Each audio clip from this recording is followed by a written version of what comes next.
Hola a todos, sean bienvenidos a mi canal, es un placer tenerlos por aquí. El día de hoy hablaremos de un tema que a ti como gerente o futuro gerente te puede ayudar. Lo que les presentaré a continuación es un trabajo que me dejaron de la universidad de la materia Administración Educativa. Espero y sea de tu agrado la información que a continuación presentaré. Sin más preámbulo, empezaremos.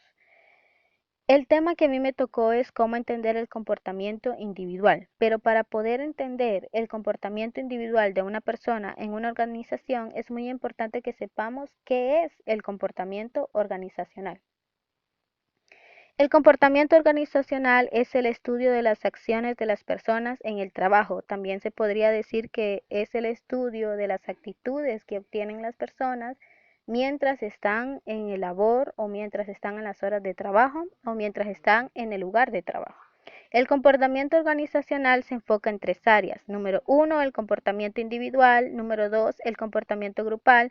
Número tres, los aspectos organizacionales. Cabe resaltar que en el que más miraremos a fondo será el comportamiento individual, pero igual explicaremos en qué áreas se enfocan los demás. El comportamiento individual, esta área incluye cuestiones como actividades, actitudes, la personalidad, la percepción, la forma de ser de aquella persona o empleado. El comportamiento grupal, esta área incluye normas, roles, liderazgo, conflictos. Se podría decir que también la armonía con la que varios individuos pueden trabajar en una sola área o en un solo equipo.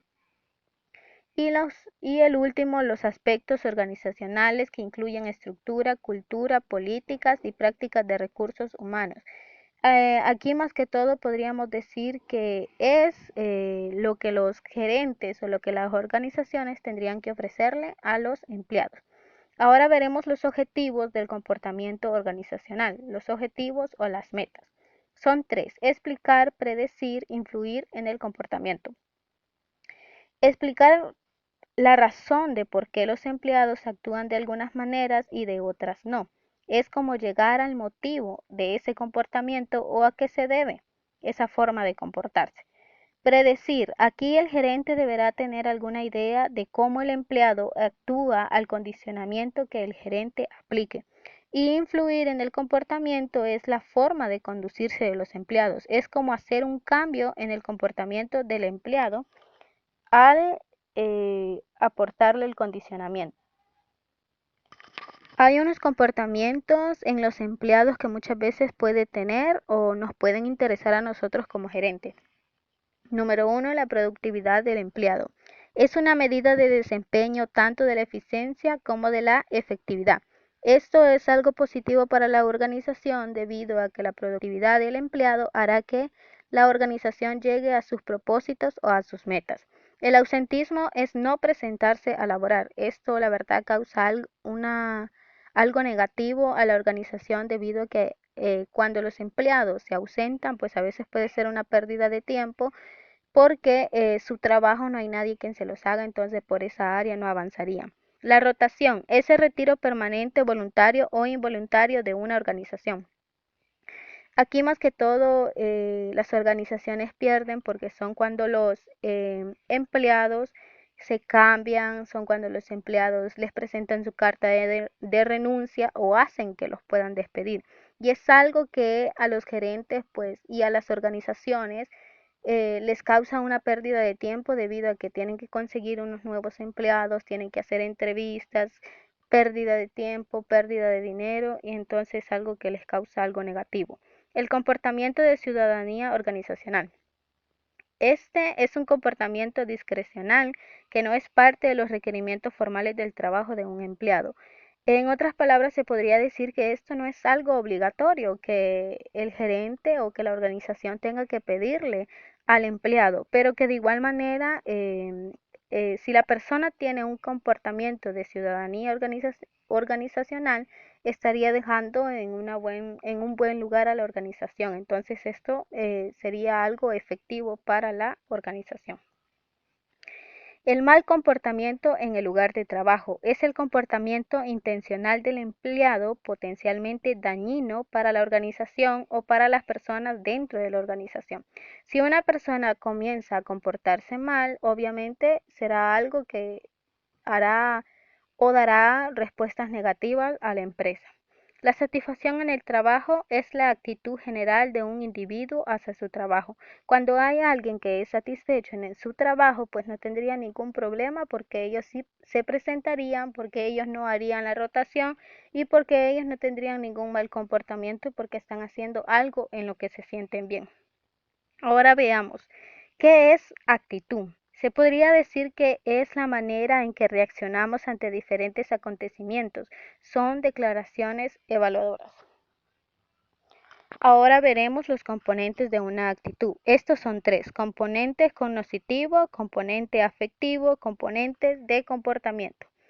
El componente cognitivo se refiere a las creencias, opiniones, conocimientos o información con que cuenta una persona.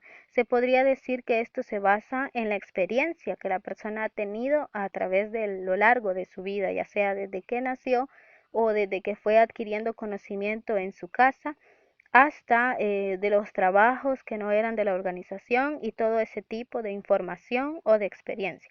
Conocimiento afectivo es la parte emocional o sentimental de una actitud.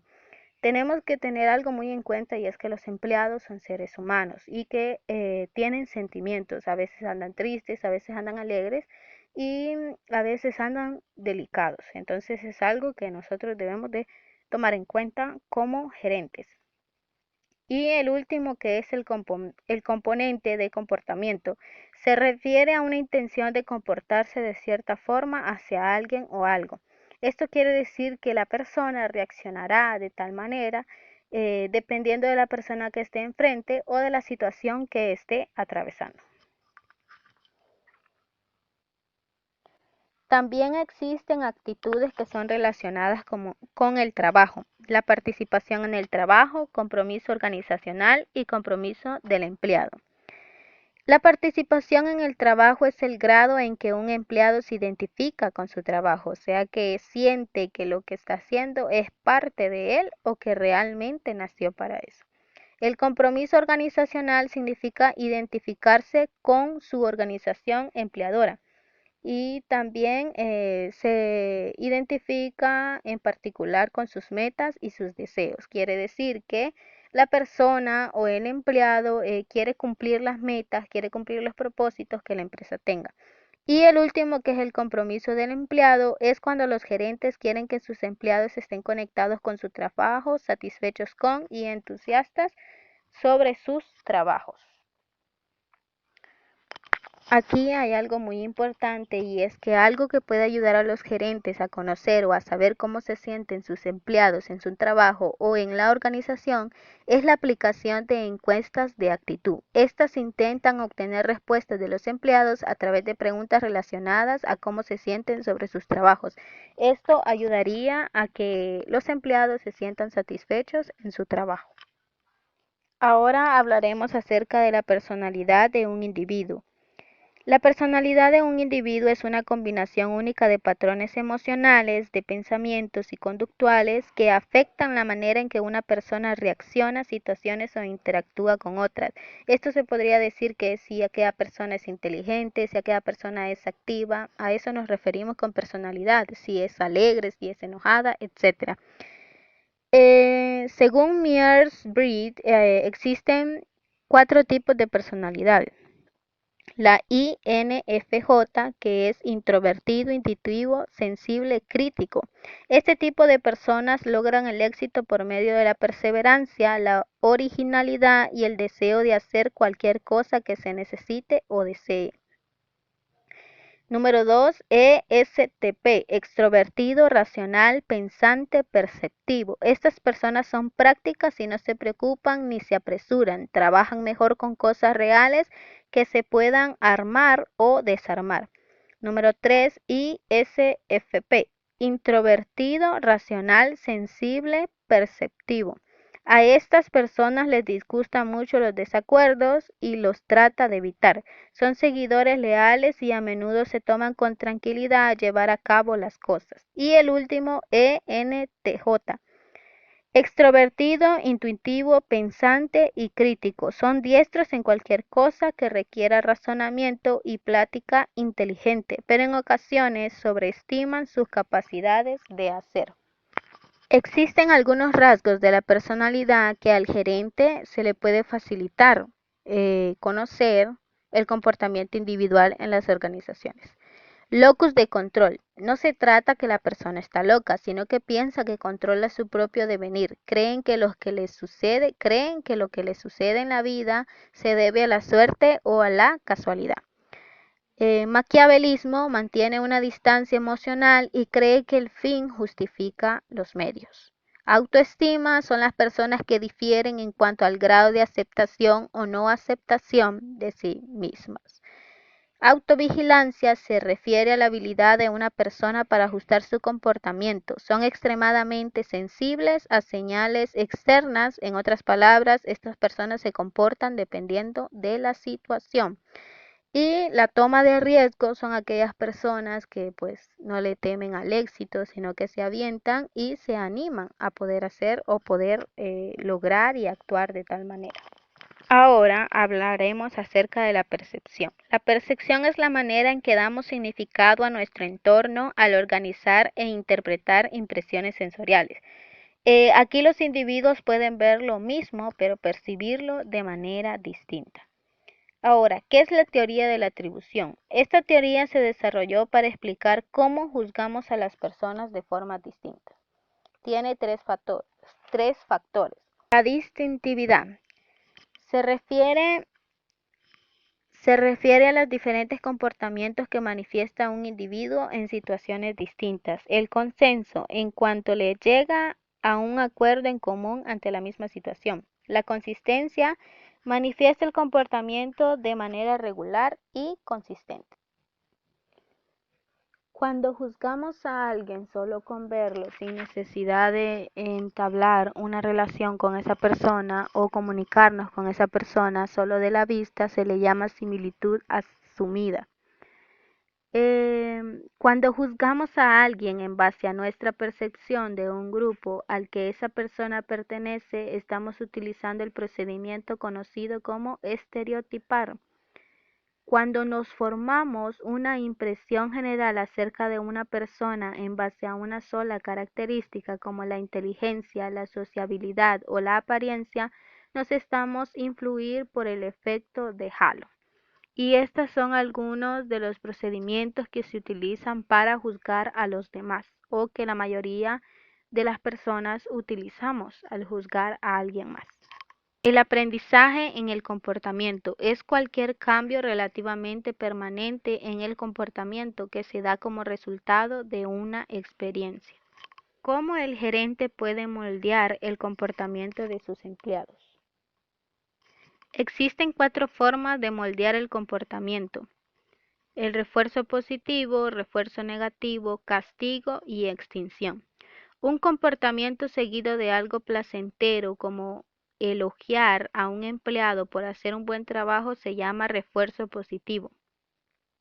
El refuerzo positivo incrementa la probabilidad de que el comportamiento deseado se repita. Recompensar una respuesta mediante la eliminación o el retiro de algo desagradable es un refuerzo negativo. Un gerente que dice no te descontaré tu pago si comienzas a trabajar a tiempo está utilizando un refuerzo negativo.